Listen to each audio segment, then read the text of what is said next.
Oui, oui, oui, oui, oui. Bonjour à tous toujours. Il ne pas que plus de pur de l'Est. Ok, c'est important, il faut qu'on en parle. Voilà, et aujourd'hui, je voudrais parler de, encore une fois, Alain Foucault. Oui, Alain Foucault qui a encore frappé. C'est-à-dire que le journaliste menteur, oui, lui, son mensonge là, c'est vraiment chronique. Un journaliste menteur, un menteur patenté. Oui, c'est celui-là que nous allons écouter. Voilà. Ce panafricain qui est beaucoup suivi par les illettrés. Oui, par des illettrés de l'Afrique. De la vérité. Il n'est pas suivi seulement que par les Maliens. Il n'est pas suivi seulement que par les Burkinabés. Il n'est pas suivi seulement que par les Nigériens. Oui. Mais il est suivi aussi par certains illettrés dans d'autres pays. C'est-à-dire en Afrique. Oui. Qui croient tout ce qu'il dit. Qui croient tout ce qu'il dit.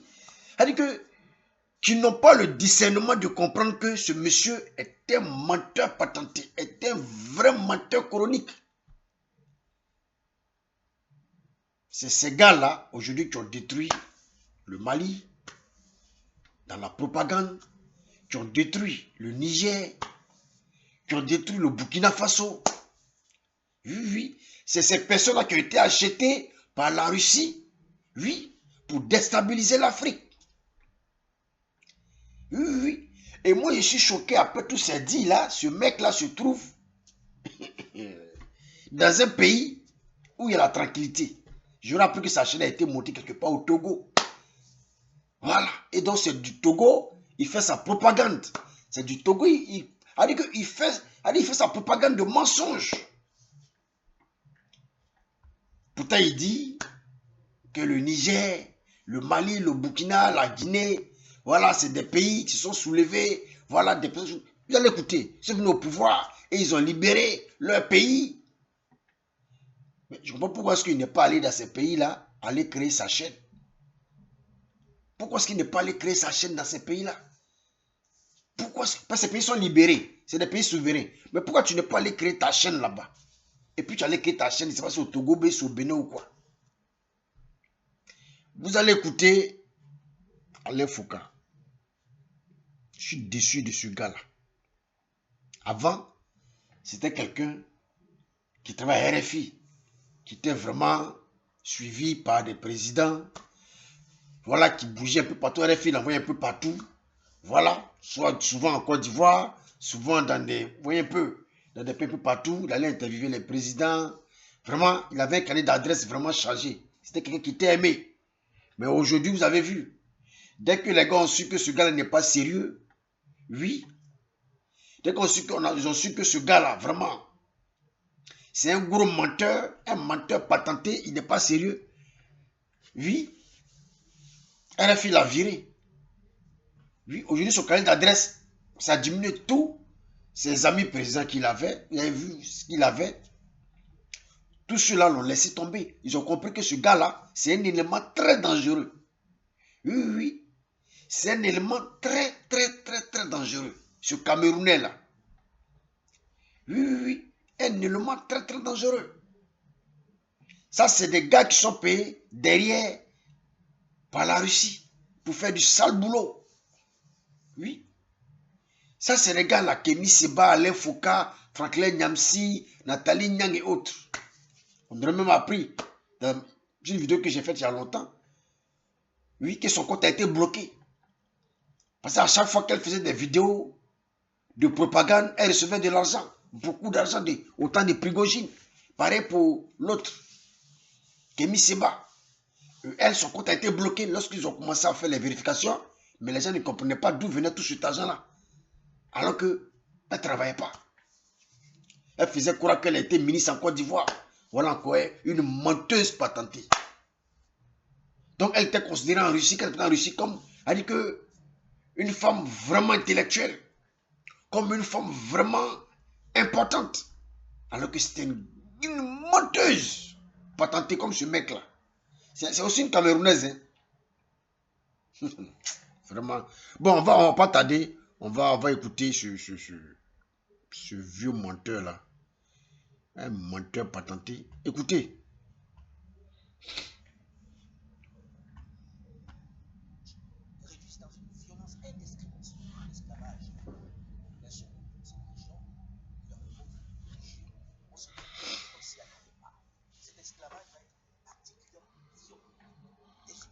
En fait, je suis tombé au hasard comme ça sur cette vidéo sur mon Facebook. Voilà. Donc, je vous fais écouter la vidéo.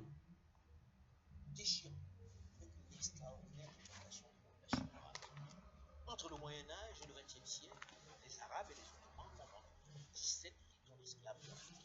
C'est un fait. Pendant plus de 1400 ans, les arabo-musulmans ont tué, déporté, castré 17 millions de Noirs. Les jeunes garçons se faisaient couper leur pénis et le scrotum pour éviter qu'ils ne se reproduisent en terre arabe. La plupart des millions d'hommes qu'ils ont déportés ont disparu du fait des traitements inhumains et de la castration généralisée. Ibn Khaldoun, considéré comme l'un des grands savants arabes, exprime sans ambiguïté la perception que l'on avait du noir dans la société arabe de l'époque. Il disait ceci, je cite, « Les seuls peuples à accepter l'esclavage sont les nègres en raison d'un stade inférieur d'humanité, leur place étant plus proche du stade Bon, le plus important, c'est pas ça, mais bon, on va avancer. Bon, noirs morts dans le désert pendant la déportation. » Ce qui est triste à dire, c'est que les ateliers de castration, c'est que la nature de l'opération elle-même est une opération qui, malheureusement, donc, laisse très peu de chance pour l'enfant châtré. Donc, l'espoir de survie de l'enfant sont quand même assez minimes. Les opérations de castration... bon, c'est pas cette vidéo-là, je pense bien. 74%, ça vous... Attends, je vais chercher vraiment la vidéo. Dans l'univers impitoyable de la guerre des médias, Oh, c'était quelle vidéo juste? En renvoyant chez eux les puissances dominatrices, voilà. En contrariant leurs intérêts, en leur enlevant le gâteau de la bouche, ces officiers désormais à la tête des États voilà cette vidéo-là. les ont mis en colère. Ils sont plus que jamais décidés à revenir de façon forte. Ils sont tous à boire de multiplier naturellement les stratégies pour reconquérir. En fait, c'est dans le champ informationnel qu'on doit considérablement faire évoluer notre posture en étant beaucoup plus fort, beaucoup plus habile, beaucoup plus présent. Et ceci nécessite d'avoir une compréhension beaucoup plus fine de nos partenaires, mais aussi de mettre nos partenaires en responsabilité. C'est-à-dire que la communication en Afrique en particulier, c'est les pays africains. Oh, c'est pas... On va avancer un peu. Et donc moi j'en vois 4. Je vois une première Afrique. Je vois une première Il faut Afrique. avancer. C'est l'Afrique des femmes. Il y a ensuite une troisième Afrique qui est à Berlin, non? Avec ce coup-ci, un acteur qui n'était pas là à cette période-là du XVIIIe siècle, et qui est... Nous devrions rechercher un terme. L'Inde, la Turquie, l'Iran, le Japon, et même la Corée du Sud, pour se partager l'Afrique. Ce qui évidemment contrarie sérieusement les deux anciens qui voient leur gâteau leur échapper beaucoup trop rapidement. Alors, la Chine, c'est la pas là. Russie et Wagner qui vont apporter des solutions durables aux très grands. En Afrique, et qu'il faut aider l'Afrique à sortir de cet état de monde. Et conscient qu'il s'agit d'abord et seulement d'intérêt. Je voulais vous mettre là où il parlait de ces trois pushistes là. Non, manifestement pas. Si notre pays a l'intention de garder une forme d'influence, Prouve comment on va et les armées françaises pourrait se faire de mention, que ce soit des contingents comme ça. C'est extrêmement simple. C'est d'intégrateur. Et de taille. C'est que désormais, les Africains voient bien la stratégie. Ils sont au courant des voies et moyens mis en œuvre pour dès lors que les Africains... Oh, est-ce que c'est ce côté-là? Attends, je suis en train de... Non, C'est la vidéo, mais la partie là, vraiment, je... C'est clairement dit, n'est-ce pas? Mais la nouveauté, qui est de taille, c'est que désormais, les Africains voient bien la stratégie. Ils sont au courant des voies et moyens mis en œuvre pour revenir. Le secret qui entourait ce type de projet ne fonctionne plus. En renvoyant chez eux les puissances dominatrices, en contrariant leurs intérêts, en leur enlevant le gâteau de la bouche, ces officiers désormais à la tête des États du Sahel les ont mis en colère. Ils sont plus que jamais... Il parle du Mali, Niger, truc. Il parle des officiers qui sont au pouvoir. En fait, c'est dans le champ informationnel qu'on doit considérablement faire évoluer notre posture en étant beaucoup plus fort, Ce gars-là, vraiment. dominé par la puissance des machines médiatiques internationales. C'est-à-dire que sa page, tout est de la propagande seulement. De la propagande seulement. Et j'ai d'autres ambitions qui sont de rendre service à mon continent et de parler de façon tout à fait libre. Oh, la partie que je cherche là, vraiment, c'est pas croyable ça. Je trouve pas la partie là. Est-ce que ceux qui parlent de moi devraient faire un effort? Je trouve pas vraiment la partie là. Aïe, aïe, aïe, aïe, aïe, aïe, aïe. Les gars, désolé un peu, désolé, je suis en train de chercher. De se rapprocher de RFI. RFI ne fait pas de mystère, j'ai demandé. Oui, il parlait de...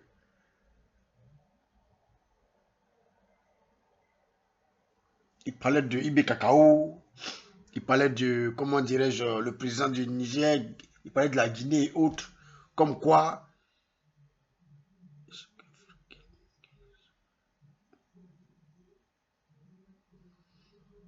Ah, mais je vois pas cette partie-là. Comme le disait le président Barbour, qui part de droite et du centre. On traitera avec qui on veut. Ils doivent comprendre que, assurez-vous, la jeunesse africaine n'a absolument pas l'intention d'envahir l'Europe. Le flux migratoire que vous pointez du doigt à grand renfort médiatique comme menace ne représente que 18% de... J'ai voulu faire passer la vidéo, mais c'est des vidéos qui... Oh, vraiment. C'est des vidéos qui sont pas longues. Pourtant, j'ai vu la vidéo, mais je ne la retrouve pas. Je sais pas pourquoi. Attends. Qu'est-ce qui se passe? Voilà, c'est pas ça. Et ces anti-français, ces panafricains. Personne, ce qui est encore plus insultant pour les Africains, c'est cette propension à mettre toutes leurs réflexions, toutes leurs remarques sur le compte de la propagande russe. Ils seraient tous sous influence de Moscou, Pékin, Ankara et même Téhéran. Une infantilisation qui traduit le regard, la perception que vous avez, Madame l'ambassadrice, de l'Africain, et avec vous, vos patrons. Madame l'ambassadrice. La propagande, elle dit, c'est quelqu'un qui a dit que sur sa chaîne, ce n'est que de la propagande seulement. Quelconque influence extérieure pour développer sa pensée. Nous avons été ceux de ma génération et celle de mes aînés influencés par la pensée venue d'Occident, par l'éducation, par la culture, par les médias. Nous avons fait de vos vérités les nôtres. Nous avons passé notre vie à les assimiler, à en être des ambassadeurs zélés. Il fallait que l'on pense et agisse selon vos valeurs, selon votre culture. Vous écoutez ce qu'il dit? Nous sommes tous il dit la propagande seulement. Nos enfants plus aguerris, plus cultivés, sont débarrassés de ces complexes. Avec les Maliens, vous avez du pain sur la planche, hein? Pareil pour les Burkinabés, vous avez laissé ces Camerounais là, vraiment vous envahir.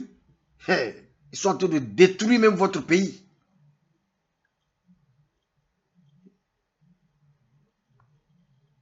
l'ensemble des migrations. Ça veut dire que la partie où je cherche là, je ne trouve pas, c'est ça la même qui me choque, quoi. Je ne sais pas si je vais relancer pour la prochaine fois.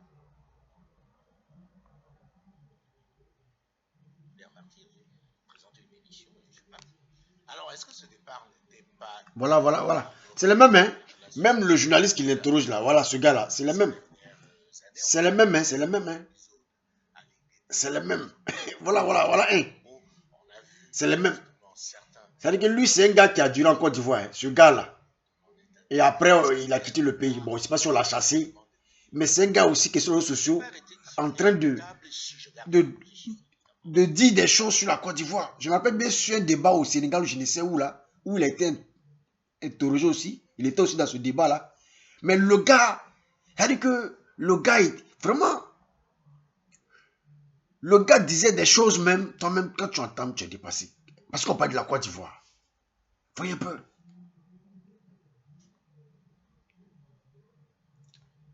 C'est que la vidéo,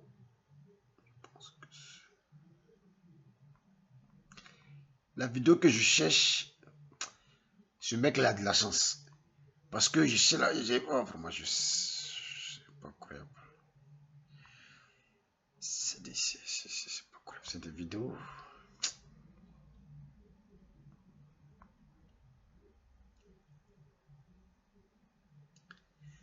Bon, Il a de la chance ce mec là, parce que là, je ne retrouve pas sa vidéo. Je ne retrouve pas sa vidéo. Il a de la chance.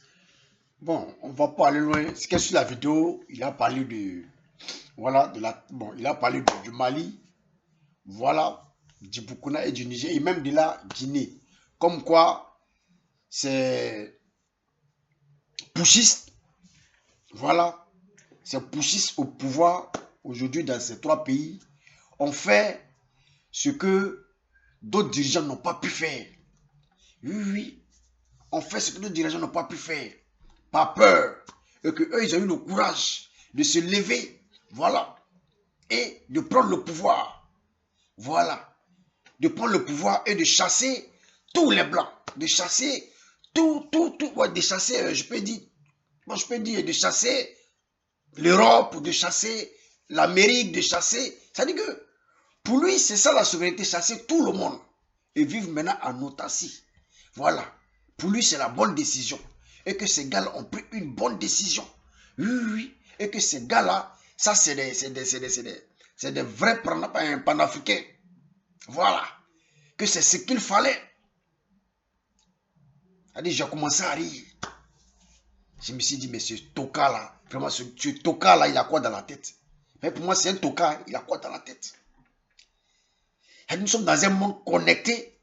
Et toi, tu te réjouis que ces personnes-là fassent un coup d'État, que vous applaudissez, et qui coupent les ponts avec le monde entier.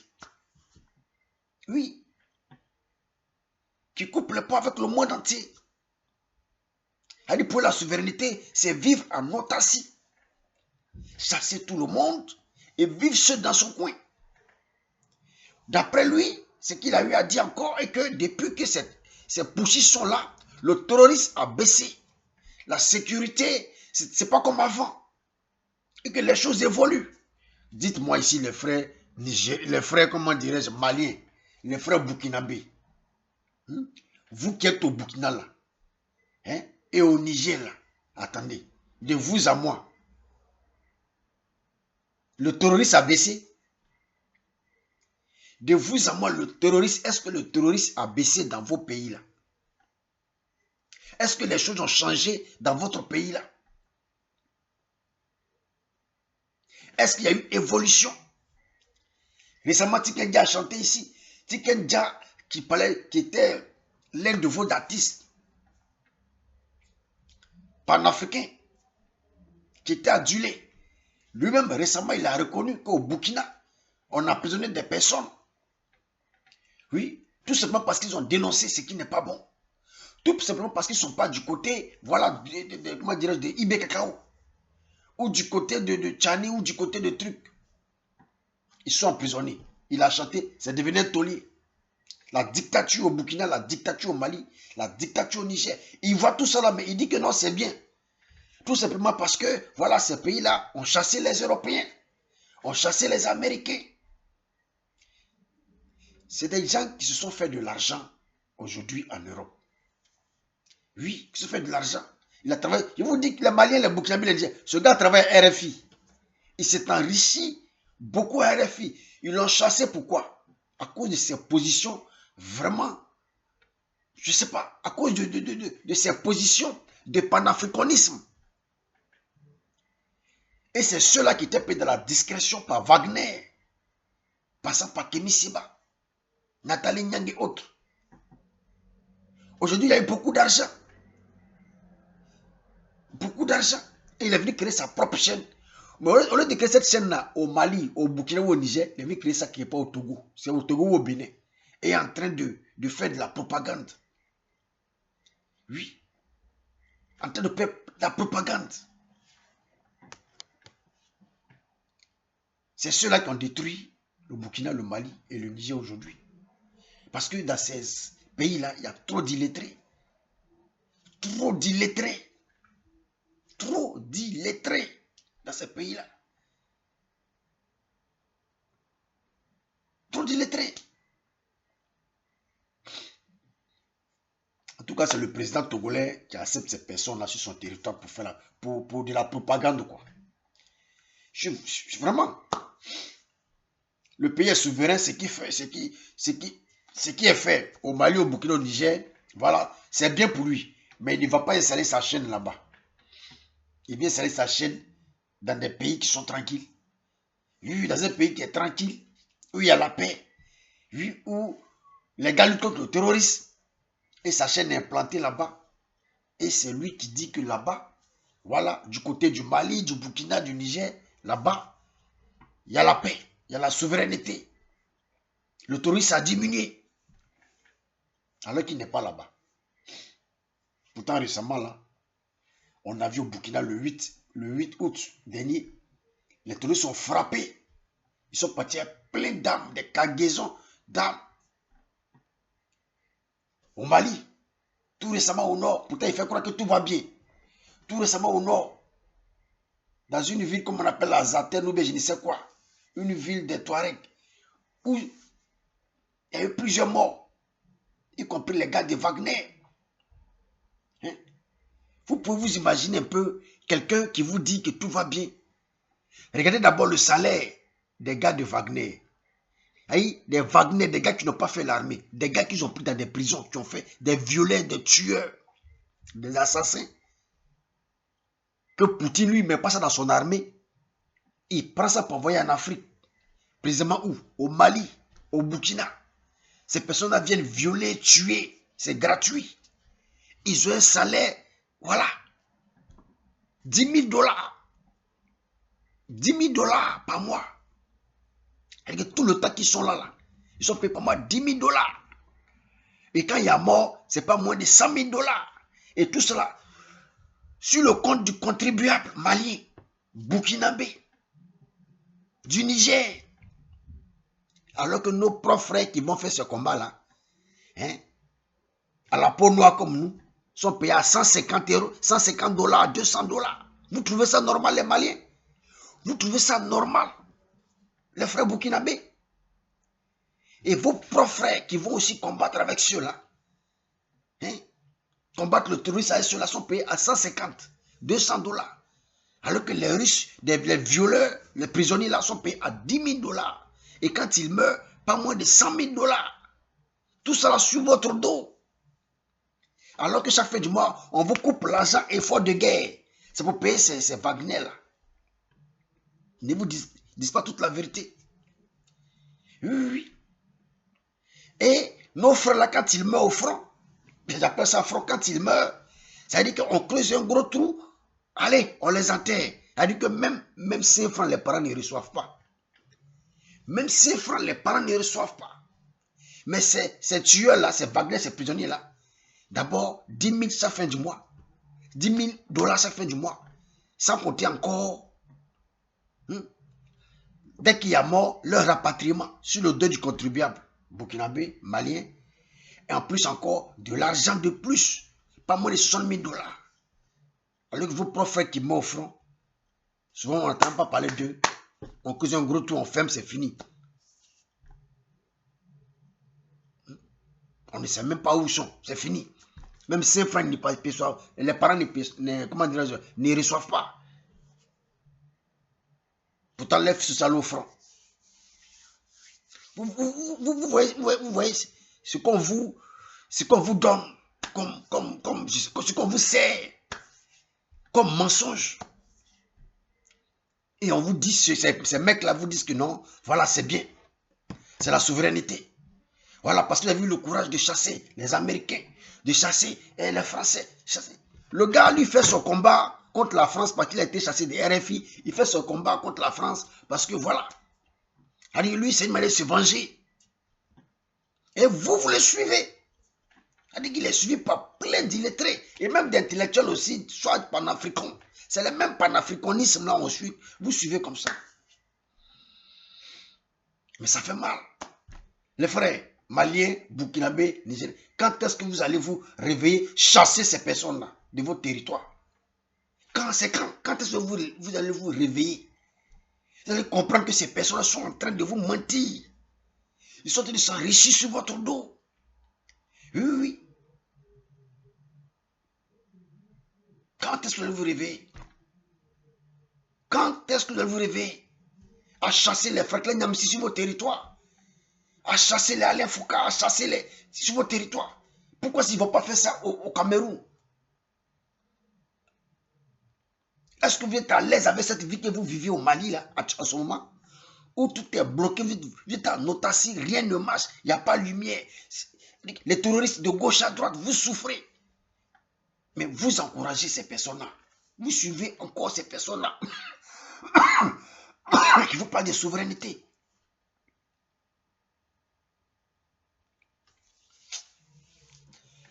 On aura une prochaine vidéo parce que là, je dois sortir. Mais je pense que les frères maliens, burkinabés, nigériens, ouvrez les yeux. Oui, ouvrez les yeux, c'est important. Ouvrez les yeux. Ces personnes-là ne sont pas sérieux. On aura appris même que Kémy Séba est, dans une autre vidéo que j'ai vu qu'il est quoi, comme un chargé de je ne sais quoi, de Tiani, qui se fait de l'argent. Si ce, quand je vais trouver la vidéo, je vais faire une vidéo. Voilà. Comme je n'ai pas trouvé la vidéo, voilà, j'ai seulement pris ce qu'il a dit pour décrypter. Pour dire à quel point ces Camerounais, voilà, de l'Afrique de l'Est, oui, vous prennent pour des cons la population de l'Afrique de l'Ouest. Vraiment, nous sommes des cons, on nous prend pour des cons. Ces Camerounais-là nous prennent pour des cons. Pour des cons. Au lieu d'aller investir dans ces pays-là, où ils appellent souveraineté, ces pays qu'ils appellent, ces pays sont libérés du colon, ils ne vont pas investir là-bas. Ils viennent investir au Togo, au Bénin, en Côte d'Ivoire, au Sénégal, dans des pays où l'économie, ça va. Dans les pays où il y a la sécurité. Parce qu'ils ont gâté déjà là-bas. Les frères maliens, nigériens, burkinabés, réveillez-vous. Réveillez-vous. Ah, si ce, pas que depuis l'Europe de l'Est. Ciao, ciao.